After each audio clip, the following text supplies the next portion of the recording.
ने सबसे पहले मुझे बाहरी दुनिया के सब्ज बाग दिखाए थे। मंजीत, मैं उसके व्यक्तित्व से इस कदर प्रभावित हो गया था कि हर समय उसके विषय में सोचना मेरी आदत बन गई थी। उसके फैशनेबल कपड़ों से उड़ती विदेशी इत्र की महक मुझे अपने नथुनों में भरती महसूस होती। मेरी कल्पना में वो मेरे सामने खड़ा हो जेब से डॉलर निकालने लगता। उसे घेरे लोग उससे बात करने को लालायित रहते। 100-100 के नोट वो अपनी जेब से निकालकर ऐसे खर्च करता जैसे चवन्नी अठन्नी खर्च कर रहा हो।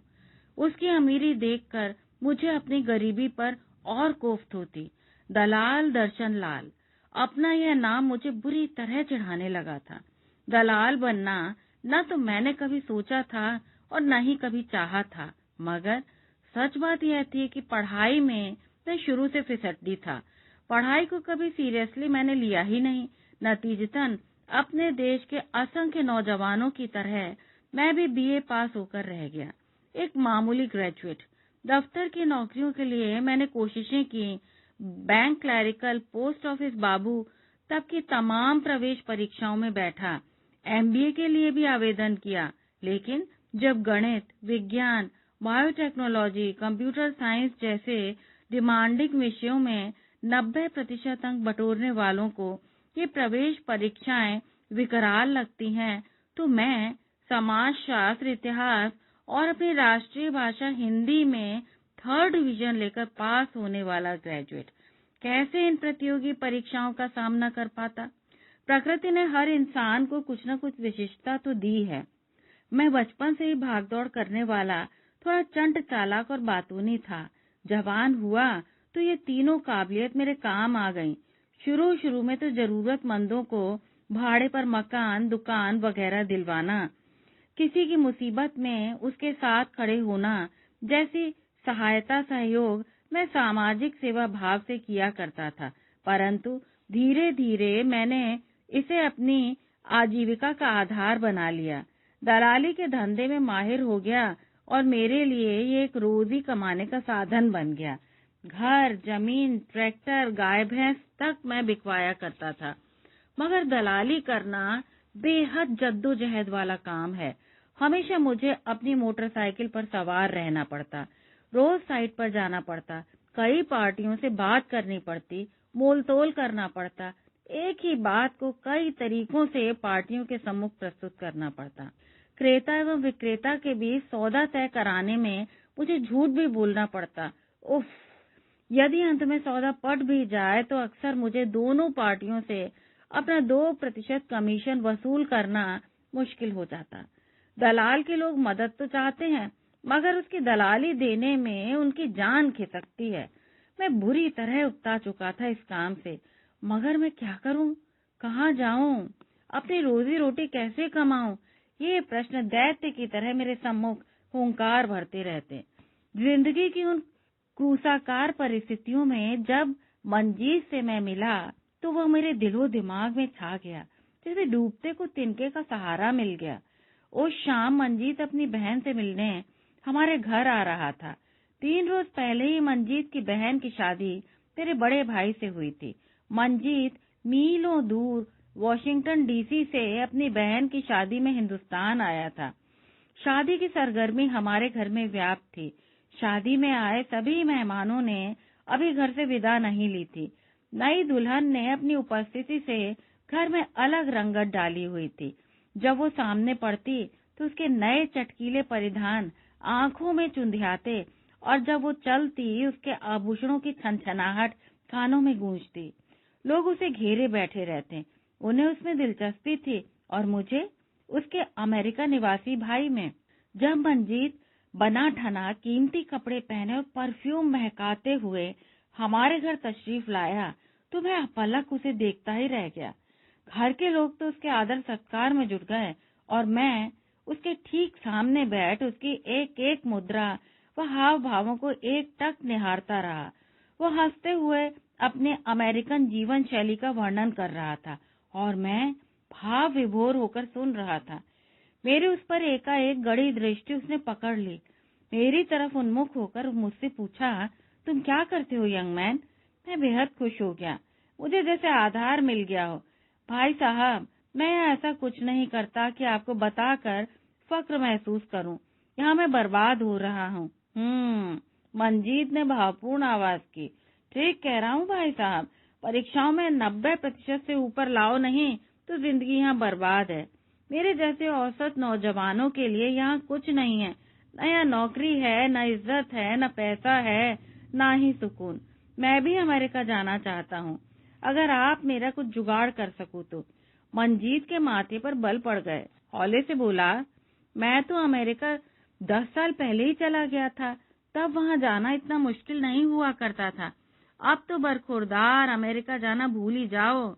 इंडियंस और चाइनीज भरे पड़े हैं वहाँ। अमेरिकी सरकार इंडियंस और चाइनीज को आसानी से वीजा नहीं देती। सबसे टफ इमिग्रेशन रूल्स उन्हीं के लिए हैं वहाँ। एक क्षण के बाद उसने पूछा, यूरोप के बारे में क्या ख्याल है? यूरोप के कुछ देश अभी भी इमिग्रेंट्स फ्रेंडली हैं। यूरोप, मिडिल ईस्ट, कहीं का भी जुगाड़ कर दो भाई साहब। मैं आतुरता से बोला, मैं बस यहाँ से बाहर निकलना चाहता हूँ। कुछ सोचते हुए मंजीत बोला, तू ऐसा कर, कल मेरे पास आ, मैं कुछ सोच कर रखूंगा। दूसरे दिन से ही मैंने अपनी नई नवेली भाभी के मायके के चक्कर लगाने शुरू कर दिए। इतने चक्कर वहाँ के मेरा भाई भी नहीं लगा रहा था, जिसका वो असली ससुराल था। मंजीत ने मुझे आश्वासन दिया कि उससे जो कुछ भी बन पड़ेगा वो मेरे लिए करेगा। मेरे सभी प्रमाण पत्र उसने इकट्ठे करवाए, कुछ नए कागजात बनवाए, उन्हें उन कंपनियों में जमा करवाया जो नागरिकों का अप्रवासन करवाती थी। अपने अमेरिका लौटने से पूर्व उसने दिल्ली एक कंपनी में मेरा इंटरव्यू भी करवा डाला। कंपनी ने ब्रिटेन अप्रवासन के लिए मुझसे सीधे 10 लाख की मांग की।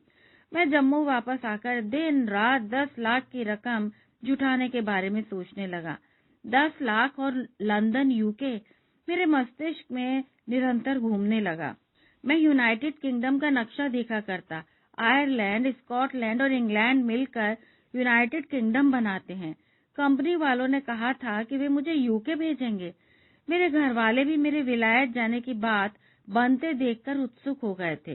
पिताजी, भाई और बहनें सभी मुझे वहां भेजने के प्रयत्नों में जिज्ञासा लेने लगे। मगर 10 लाख, सभी ने इस कुएं को भरने के लिए अपनी तरफ से पत्थर डाले। भाई ने अपने ऑफिस के प्रोविडेंट फंड से 2.5 लाख का लोन लिया। पिताजी ने ब्याज में कर्जा देने वाले अपने पुराने महाजन से 2% में फिर मेरे लिए 3 लाख का उधार ले लिया। मेरी बहन ने घर वालों से छिपकर, सिर्फ मुझे मालूम था, अपने जेवर गिरवी रख दिए। बाकी का बंदोबस्त मैंने अपने स्रोतों से कर लिया। एक बार बस लंदन पहुंच जाऊं, इतना कमाऊंगा कि अपना व पिताजी पर चढ़ा सारा कर्जा चुका दूंगा। बहन का जेवर छुड़वा लूंगा। मैं अनायास ही ब्रिटिश पाउंड, जीबीपी को भारतीय रुपए INR में परिवर्तन करने लगा। इनके बीच का अंतर मुझे सुखद अनुभूति से भर देता। British currency. एक लंबी व बेसब्र प्रतीक्षा के बाद कंपनी वालों ने मुझे जामनगर, गुजरात के समुद्र तट पर खड़ी एक नौका में उतार दिया, जो कुछ मीटर तैरकर हमें एक जहाज तक ले आई। जम्मू से जामनगर तक की ही यात्रा मेरे लिए लंबी थी। फिर मैं आगे एक बहुत लंबी यात्रा के लिए निकल रहा था। पृथ्वी के दूसरे छोर पर जा रहा था। आज के युग में पानी के जहाज से ब्रिटेन जाना अटपटी बात थी, लेकिन कंपनी वालों को निर्देश पर चलने के अलावा कोई चारा नहीं था। इतना मैं समझ चुका था कि मैं कोई सम्माननीय या वैधानिक तरीके से ग्रेट ब्रिटेन प्रवास के लिए नहीं जा रहा था। वहाँ एक इलीगल इमिग्रेंट बनकर जा रहा था। कई ठहराव मुझे पार करने थे।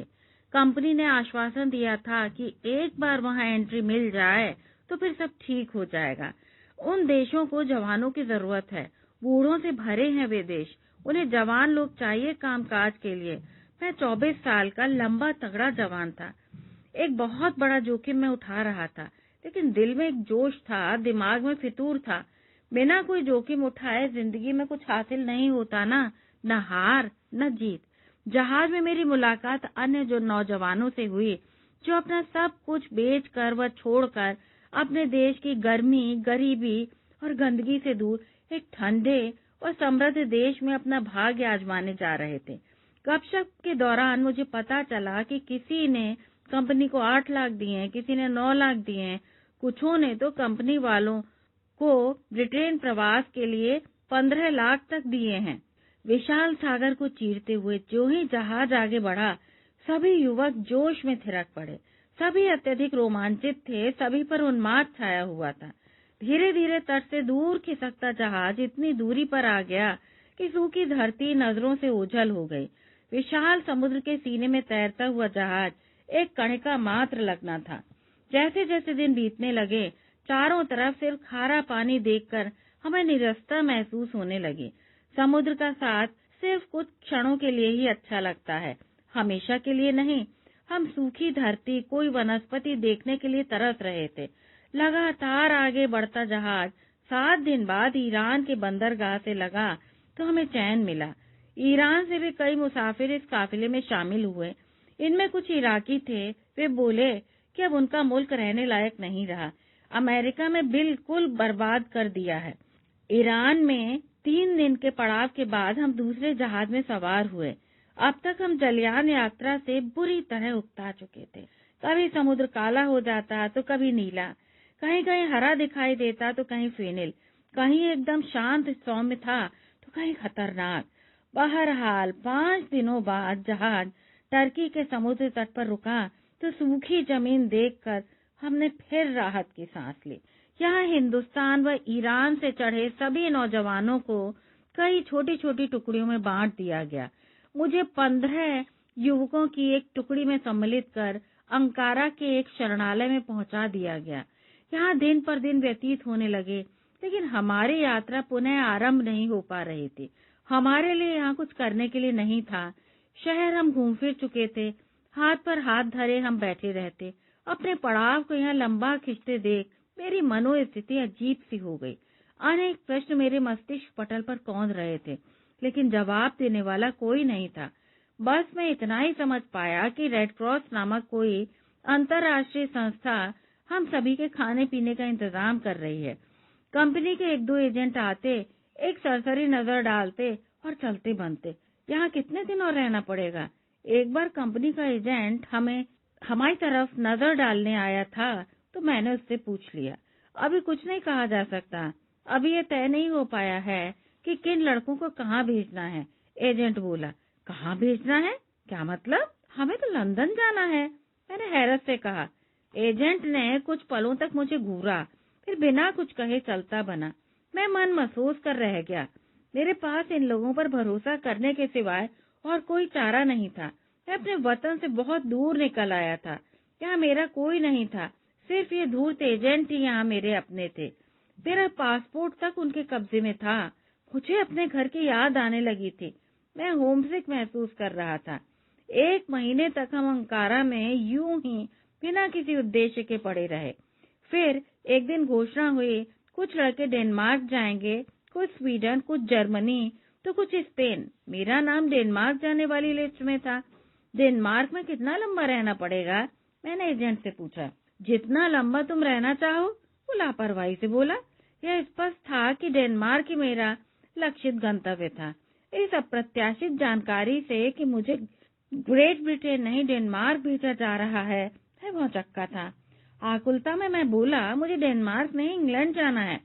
मैंने 10 लाख इंग्लैंड जाने के लिए दिए हैं। इंग्लैंड? एजेंट तल्खी से बोला, इंग्लैंड जाना इतना आसान नहीं है, वहाँ अच्छों के एंट्री नहीं मिलती। यह तो शुक्र समझो कि डेनमार्क जाने का मौका मिल रहा है। मैंने अन्य लड़कों को देखा, उनकी प्रतिक्रिया जानने के लिए।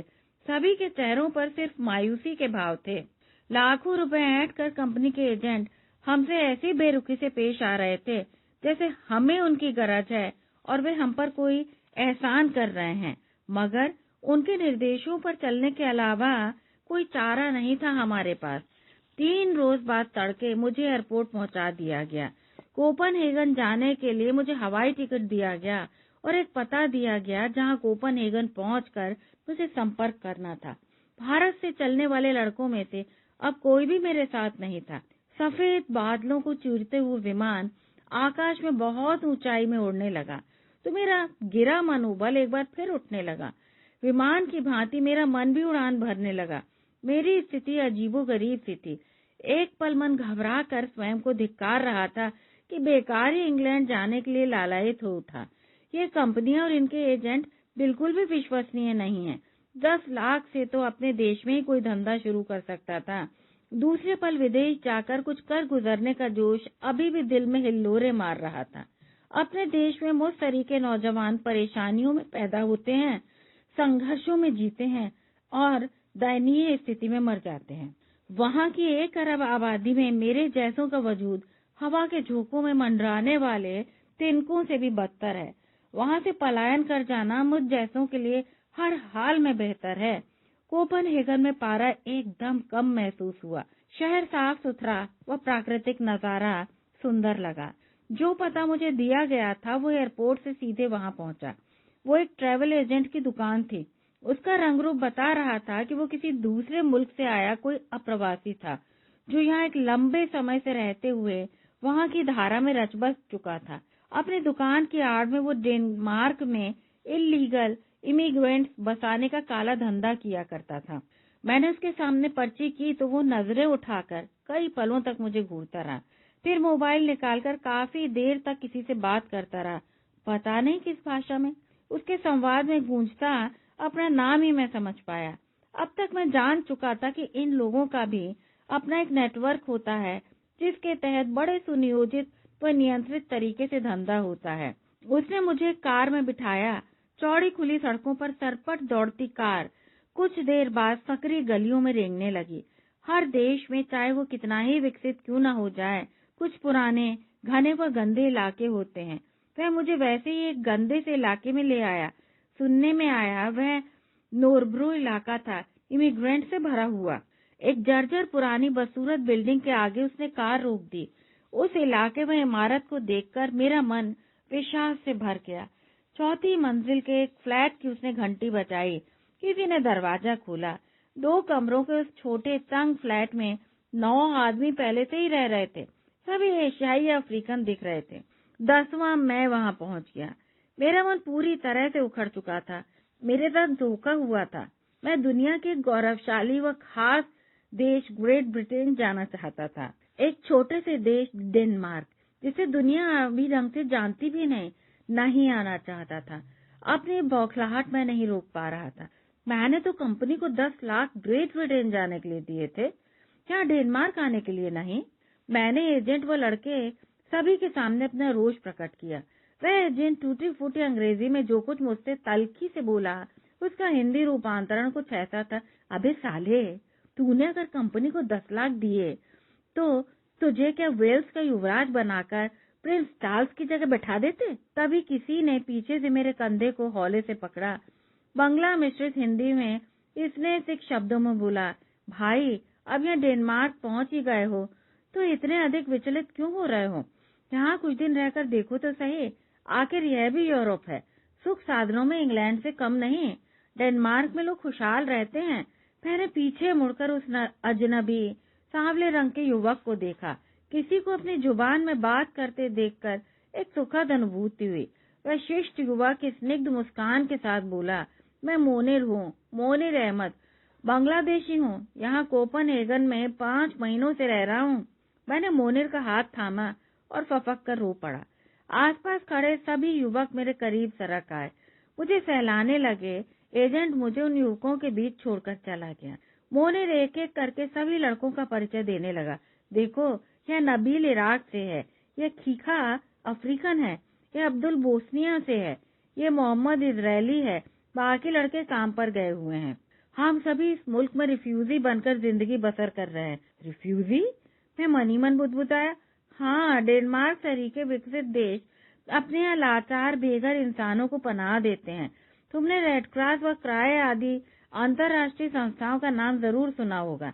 ये संस्थाएं दुनिया भर के असहाय व्यक्तियों की मदद करती हैं, उन्हें उचित ठिकानों पर पहुंचाती हैं।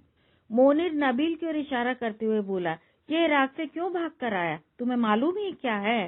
सद्दाम हुसैन ने गदर मचा दी थी वहाँ। अब्दुल बोस्निया से इसलिए भाग आया कि वहाँ जंग छिड़ी हुई है, वहाँ के नागरिक अपने देश में ही असुरक्षित हो गए हैं। और यह खीखा सोमालिया से इसलिए आया कि वहाँ भी गृह युद्ध की वजह से त्राही त्राही मची हुई है। मोहम्मद ने अपना मुल्क पैलेस्टीनियन और इजरायलियों के बीच मजे धर्म युद्ध की वजह से छोड़ा है, और मेरे जम्मू कश्मीर में पिछले कई वर्षों से आतंकवाद फैला हुआ है। गोलाबारी, कत्ल, कर्फ्यू वहाँ आम बात है। सेना बंदूकें ताने खड़ी रहती है। वहाँ के नागरिक अपने ही मुल्क में असुरक्षित हैं। यह बात दिल्ली कंपनी वालों ने मुझे समझाई थी। मुझे यह बात प्रस्तुत करके यहाँ की सरकार से मानव अधिकार नियमों के तहत शरण मांगनी थी। डेनमार्क में राजनीतिक शरण के लिए आवेदन करना है।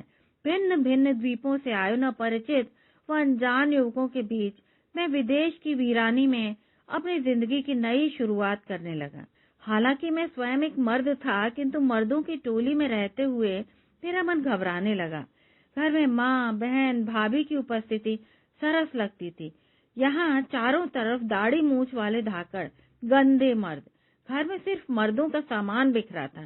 सभी लड़कों की अपनी अपनी दिनचर्या थी। कोई सुबह काम पर जाता तो कोई शाम को। सोने उठने व खाने का भी यही हिसाब था। मुझे सभी अत्यधिक व्यस्त लगते। वैसे दिखने में चाहे कैसे लगें, स्वभाव से सभी लड़के भले थे। हम सभी एक ही हालात से जूझ रहे थे। अपने देश से परदेश में निकलकर 4 पैसे कमाना ही हमारा मकसद था, ताकि हमारा और हमारे परिवार का निर्वाह अच्छे से हो जाए। मोनिर के अलावा सिर्फ नबील से ही मेरी बातचीत हो पाती थी, क्योंकि वो थोड़ी बहुत अंग्रेजी बोल लेता था। खीखा, अब्दुल, मोहम्मद आदि से तो बस एक स्नेह भरी मुस्कान का ही आदान प्रदान हो पाता था। 5-6 लड़कों से तो मेरा मिलना तक नहीं हो पाता था, मगर सभी युवक परस्पर डेनिश में सहूलियत से बतिया लेते थे। 2-4 दिन यूं ही ऊहापोह व उदासी में काटने के बाद मेरे क्षुब्ध उचाट मन ने धीरे धीरे महसूस कर लिया कि मेरी भलाई इसी में है कि मैं यहाँ की परिस्थितियों से समझौता करूं।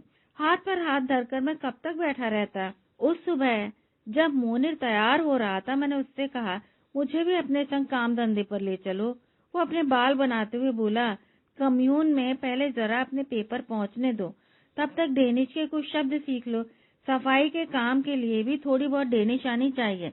मैं जम सा गया। सफाई का काम? हिकारत से बुदबुदाया, ओ भाई, मैं ग्रेजुएट हूँ, बीए पास। अपने देश में मैंने कभी झाड़ू को हाथ तक नहीं लगाया। हम सभी यहाँ ग्रेजुएट हैं। मोनिर फीकी हंसी हंसते हुए बोला, अब इस नबील को ही लो। अपने देश में इसने 5 वर्षों की यूनिवर्सिटी की पढ़ाई की हुई है। अपने मुल्क में स्कूल अध्यापक था, अब यहाँ के स्कूल में सफाई का काम कर रहा है। अब्दुल अपने देश में एक बैंक में काम करता था, यहाँ एक दुकान में सौदा बेचने और माल ढोने का काम करता है। मैंने नबील व अब्दुल की तरफ देखा। नबील डबल रोटी सेक रहा था और अब्दुल उनमें मक्खन लगा रहा था। दोनों के काम करते करते हाथ रुक गए। दर्द के भाव उनके चेहरों पर सहज ही उभर आए। हम शरणार्थियों को तो यहाँ मजदूरों जैसा अनस्किल्ड काम ही मिल सकता है। नबील मायूसी से बोला, शरणार्थियों को कोई ऑफिसर नहीं बनाता। अब्दुल ने जोड़ा, इन देशों में समाजवाद काफी तगड़ा था। कम्यून में मेरे कागजात जमा होते ही सरकारी कोष से मुझे थोड़ी बहुत आर्थिक मदद मिलने लगी। इससे मेरे मनोबल को अत्यधिक बढ़ा दिया गया। मैं स्वयं को यहाँ आबाद करने के लिए पूरी कोशिश करने लगा। नबील के साथ मैंने उसी स्कूल में सफाई का काम पकड़ लिया और डेनिश भाषा के अभ्यास के लिए एक लैंग्वेज स्कूल में जाने लगा। विदेशियों को यहाँ भाषा निःशुल्क सीखने की सुविधा थी। समय अपनी रफ्तार से आगे बढ़ने लगा। डेनिश के अलावा भी मैं बहुत कुछ सीखने लगा। इन मिल्कों में काम कितना भी भद्दा हो, वेतन बढ़िया होता है। मैंने यहाँ छोटे मोटे कई काम पकड़े। कभी मैं अखबार वाला पहुँचाने वाला हॉकर बना तो कभी बैरा, कभी मैं मैकेनिक बना तो कभी इलेक्ट्रीशियन। तीसरी दुनिया से आने वाले तथाकथित सफेद पोश लोग भी पैसा बचाने के मकसद से इन मुल्कों में आते हैं। बाल कटवाने, कार मरम्मत, घरों में बिजली आदि की फिटिंग करवाने से लेकर मकान बदलने तक के लिए उन्हें हम जैसे देशी कामगारों की जरूरत पड़ती है। प्रशिक्षित गोरे नाई, मैकेनिक, प्लम्बर, कारपेंटर उन्हें बहुत महंगे लगते हैं। हम अप्रशिक्षित तीसरी दुनिया से आए कारीगर सस्ते दामों में उनके लिए उपलब्ध रहते हैं। हमारी कमाई हो जाती है और उनकी बचत, उनका भी भला और हमारा भी। मेरा सामाजिक परिवेश यहाँ का मजदूर वर्ग था। सड़कों और इमारतों को साफ रखने वाले कर्मचारी, रेस्टोरेंट होटलों के बहरे, घर की रंगाई करने वाले मिस्त्री, टैक्सी बस चालकों के साथ ही मेरा उठना बैठना था। यहाँ मजदूर व अधिकारी के बीच का भेदभाव उतना बड़ा नहीं होता कि जितना अपने मुल्क में। यहाँ सभी एक जैसे दिखते हैं, सभी एक जैसा पहनते हैं, एक जैसा खाते हैं, सभी के पास कार व रहने का मकान है। सबसे बड़ी बात, यहाँ सभी की इज्जत है। विदेशी मुद्रा डेनिश क्रोनर मेरे पास ठनठनाकर आने लगी। अपने देश में 15-20 हजार रुपए कमाने वाला मैं यहाँ 2-3 लाख रुपए कमाने लगा। 2 साल में ही मैंने यहाँ के इतने डेनिश क्रोनर कमा लिए कि हिंदुस्तान रुपए भेजकर अपने भाई और पिता पर चढ़ा सारा कर्ज चुका दिया। अपनी बहन के गिरवी पड़े गहने छुड़वा कर उसके लिए और नए बनवा दिए। मैं घर वालों को लगातार रुपए भेजता गया, वे मुझसे खुश होते गए। पैसों में लोगों को खुश करने की बहुत बड़ी पावर है। बहरहाल मैं और ऊपर उठना चाहता था और कमाना चाहता था। इस बीच मोनिर से मेरी दोस्ती काफी गहरी हो गई थी। मोनिर और मैंने वह दड़बा जिसमें 10 लड़के मिलकर रहते थे कभी का छोड़ दिया था। नबील, अब्दुल, खीखा मेरे लिए इतिहास बन चुके थे। उनसे मिलना नहीं हो पाता था। मैं मोनिर के साथ एक सभ्य इलाके के एक ढंग के फ्लैट में रहने लगा था। पाकिस्तानी और बांग्लादेशी अपने शत्रु सिर्फ अपने मुल्क में ही लगते हैं। अपने मुल्क से बाहर वे सब अपने भाई लगते हैं। अपना कोई व्यवसाय शुरू करने का विचार मेरे जहन में कभी का कुलबुला रहा था। मोनिर की मदद से वो साकार भी हुआ। हमारे व्यवसाय की शुरुआत ग्रिल लगाने से हुई। मोनिर व मैंने मिलकर ग्रिल के लिए जगह खोज की तो एक बूढ़े पाकिस्तानी का ग्रिल हमें मिल गया। उसके तीनों बेटे पढ़ लिख कर इतने काबिल हो चुके थे कि ग्रिल चलाने के दायरे से ऊपर उठ चुके थे। उस पाकिस्तानी के ग्रिल के हम नए मालिक बन गए। हमने अपने ग्रिल को नया नाम दिया, कंपानिया ग्रिल, इंडिस्क, वेजिटोर, ऑग, नॉन वेजिटोर। मैंने व मोनिर ने मिलकर इतनी मेहनत की कि ग्रिल बहुत अच्छा चल पड़ा। उससे हमारी बहुत अच्छी आमदनी होने लगी। व्यंजनों की कई किस्में ग्राहकों को हमारे ग्रिल पर उपलब्ध थी। तंदूरी चिकन, कबाब, टिक्का, फ्राइड फिश, समोसे, फलाफल आदि इंडियन हरी लाल चटनियों के साथ। अधिकतर हमारे ग्राहक गोरे विदेशी होते जो बड़े चाव से हमारे पकाए व्यंजन खाते। स्कूल कॉलेज के छोकरे छोकरियां भी खूब आते थे। अपने ग्रिल के कुक भी हम ही थे तो बैरे और कैशियर भी, सभी कुछ हम ही थे। लेकिन हम एक बड़े रेस्टोरेंट के मालिक बनने का ख्वाब बुनने लगे थे। शहर की प्रमुख सड़क वेस्टर ब्रोगेट पर चलता हमारा परिष्कृत व सुरुचिपूर्ण रेस्टोरेंट, 15-20 कर्मचारी हमारे अधीन काम कर रहे। मैं और मोनिर अक्सर अपने रेस्टोरेंट को लेकर फैंटेसी करते। नैन्सी हमारे ग्रिल में अक्सर आने वाले ग्राहकों में से थी। कभी खाना वहीं बैठकर खाती, कभी पैक करवा कर ले जाती। रोज आने वाले ग्राहकों से थोड़ी बहुत दोस्ती हो जाती है। फिलीपींस की थी वो, फिलिपी एक चॉकलेट फैक्ट्री में चॉकलेट पैक करने का काम करती थी। जब भी वो मेरे ग्रिल पर आती, मोहित सी मुझे टकटकी लगाए देखती रहती। उस शाम जब वो आई तो विशेष नजरों से मुझे निहारती गई। खाना खा चुकने के बाद भी नहीं उठी। रात 10:30 बजे जब ग्रिल बंद करने का समय हो गया तो मैंने उससे पूछा, घर नहीं जाना क्या नैन्सी? उसने खुमारी भरी नजरों से देखा और एक पर्ची मेरे आगे सरकाई। एक अजीब अदा से बोली, मेरा इसमें फोन नंबर है, मेरी जरूरत पड़े तो बुला लेना। उसका आशय मैं समझ गया। पर्ची मैंने अपनी पैंट की जेब में संभाल कर रख ली। फिर जब भी मेरा मन करता मैं नैन्सी को बुला लेता, कभी अपनी दुकान में, कभी अपने फ्लैट में। हमारे बीच कोई वचनबद्धता नहीं थी, न ही नैन्सी के प्रति मेरे मन में कोई संवेग और भावनाएं पनपते थे। उससे वास्ता सिर्फ यौन सुख भोगने तक ही रहता। उसके बाद वो अपने रास्ते पर और मैं अपने रास्ते। मुझे यहाँ यह बात बहुत अच्छी लगती थी कि समाज में सभी तरह के रिश्तों को मान्यता प्राप्त थी। लड़की तुम्हारी पत्नी है या प्रेयसी है या सिर्फ प्रेम प्रणय निभाने वाली, हर प्रकार का रिश्ता यहाँ के समाज में जायज था। यार दोस्तों से कुछ भी लुक छुप कर करने की आवश्यकता नहीं। सभी जानते थे कि नैन्सी मेरी यौन संगिनी थी। इससे मन में बेवजह अपराधीपन नहीं पनपता था। मेरी देखा देखी मोनिर भी एक स्वीडिश औरत के पास जाने लगा। उसकी कहानी मुझसे अलग थी। उसकी संगिनी अमीर और अधेड़ थी। हर बार वो उसे पैसे या कोई उपहार थमाती थी। मैंने उससे मजाक भी किया, अरे यार तू तो वैश्या का रोल निभा रहा है। कंपानिया ग्रिल, मेरी वफादार साथी मोनिर और बिस्तर पर सेक्सी नैन्सी। मेरी जिंदगी इनके साथ निर्विघ्न व्यतीत होने लगी। देखते ही देखते इस जगत में आए मुझे 3 साल हो गए। इस समय इतना व्यस्तता भरा था और इतनी जल्दी बीता कि इसका वर्णन करने में भी मुझे समय नहीं लग रहा। इस बीच में एक बार भी भारत नहीं गया। मेरा मन अपने देश जाने व अपनों से मिलने को आतुर होने लगा। ग्रिल मोनेर अकेले नहीं चला सकता था। मैंने उसके साथ एक श्रीलंकन को लगाया और 5 हफ्तों के लिए हिंदुस्तान चला गया। अपने वतन की मिट्टी व हवा का स्पर्श मैं 3 वर्षों बाद कर रहा था। सहसा मैं कोपनहेगन, ग्रिल, मोनेर व नैन्सी को भूल गया। हिंदुस्तान की आबो हवा में खो गया। मेरे घर वालों ने मुझे सिर आंखों पर बिठाए रखा, मेरे खूब नखरे उठाए और मैं एक एनआरआई जो था, नॉन रेजिडेंट ऑफ इंडिया। घर वाले अपने जवान व काबिल लड़के की शादी के लिए उतावले हो जाते हैं। वे मुझ पर शादी के लिए दबाव डालने लगे कि मैं परदेश में अकेला रहता हूँ, अकेला सोता हूँ, मुझे बीवी की जरूरत है। मैं क्या करता? मुझे घर वालों की जिद के आगे झुकना पड़ा। एक सुंदर सलोनी कन्या उन्होंने पहले से ही पसंद की हुई थी। मेरा भी सोनिका से परिचय हुआ। मुझे सोनिका बेहद खूबसूरत लगी। जूही के फूलों सा मासूम कोमल चेहरा। वो एक ऐसी लड़की थी जिसे शादी के लिए कोई भी लड़का मना नहीं कर पाता। मैंने भी नहीं किया। तो मेरे भारत पहुंचने के 15 दिनों बाद सोनिका से मेरी बड़ी धूमधाम से शादी हो गई। मैं सोनिका व उसके घर वालों को मेरे द्वारा बताया गया कि मैं डेनमार्क में बिजनेस करता हूँ।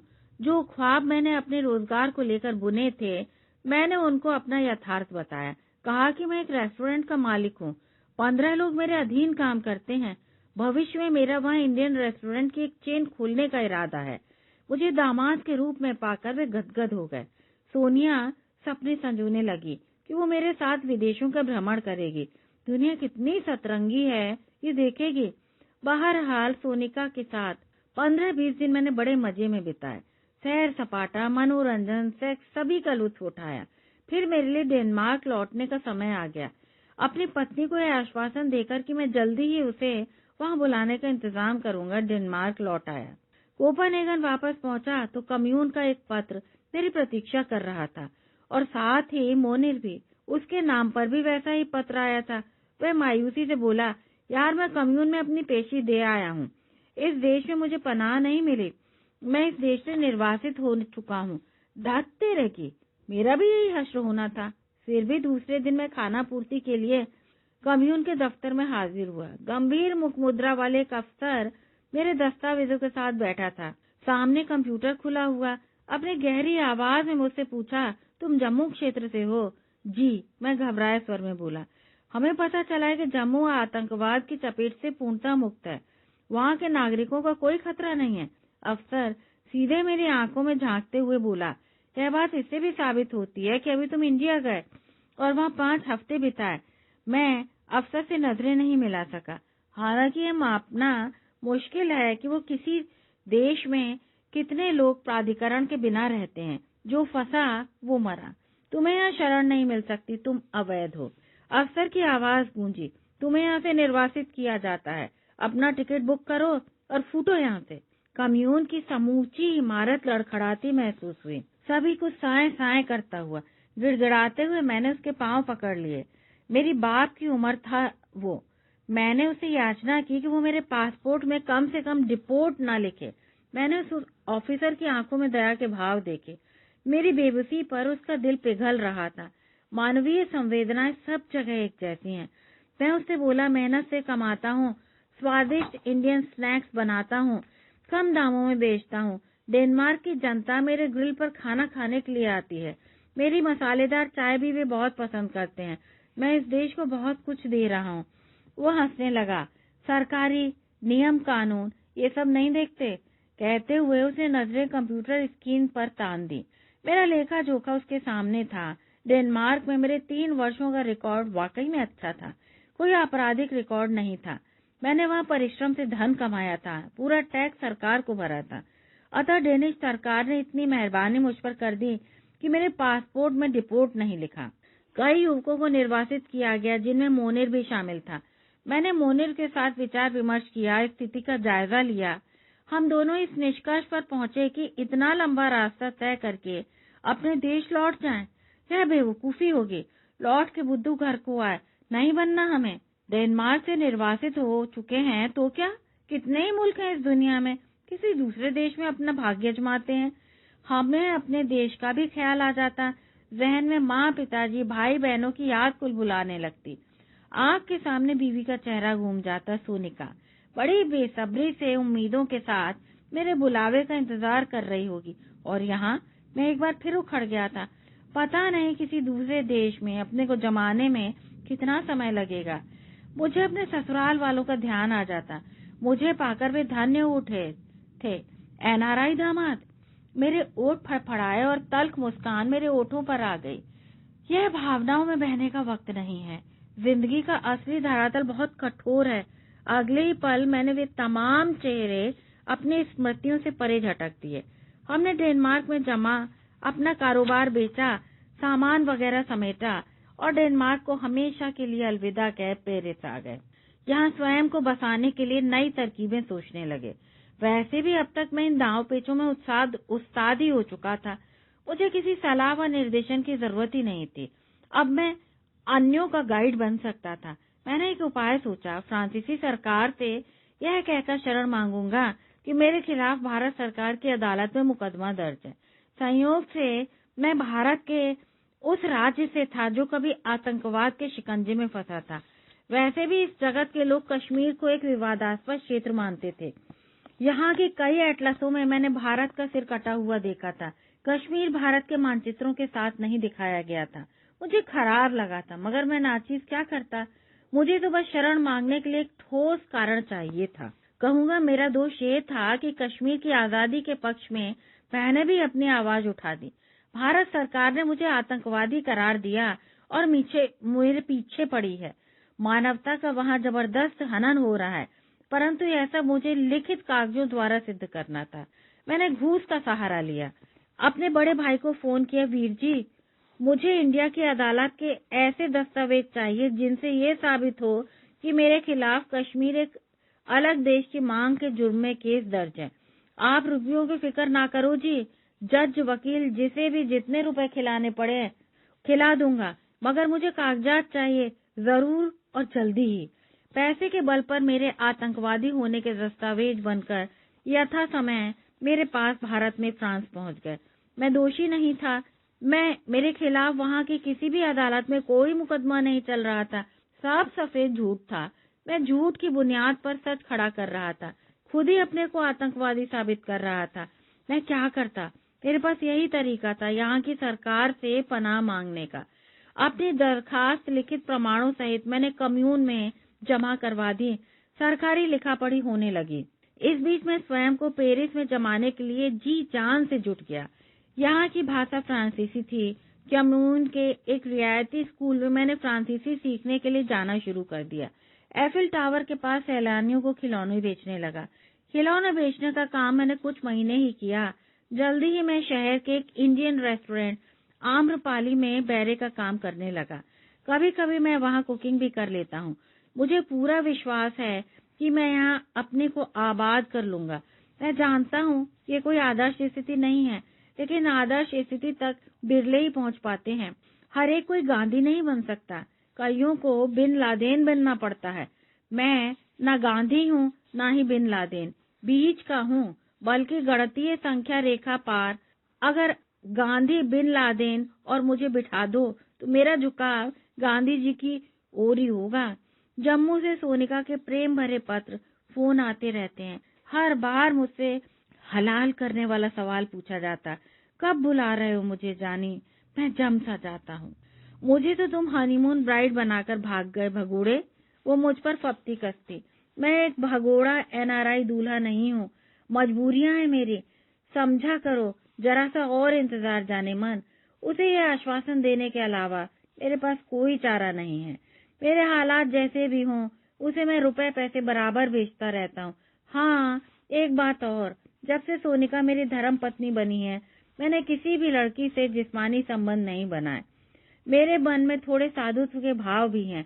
मेरी अब कोई सेक्स पार्टनर नहीं है। बस अब यही उम्मीद है कि फ्रांस में परमानेंट रेजिडेंट परमिट मिल जाए। इस बार पेपर्स मैंने बड़े सटीक व समुचित ढंग से जमा किए हुए हैं, सारे तिकड़म भिड़ाए हुए हैं। थोड़ा यहाँ अपने को व्यवस्थित कर लूं, फिर सोनिका को अपने पास बुला लूंगा। एक साफ सुथरी जिंदगी उसके साथ शुरू करूंगा। सुखद गृहस्थी, सुंदर परिवार, 2 प्यारे दुलारे बच्चों का ख्वाब बुना हुआ है मैंने। देखो कब तक बुला पाता हूँ उसे। आप दुआ करें मेरे लिए। कहानी यहीं तक। यदि आपको ये कहानी अच्छी लगी हो तो कृपया चैनल को लाइक, शेयर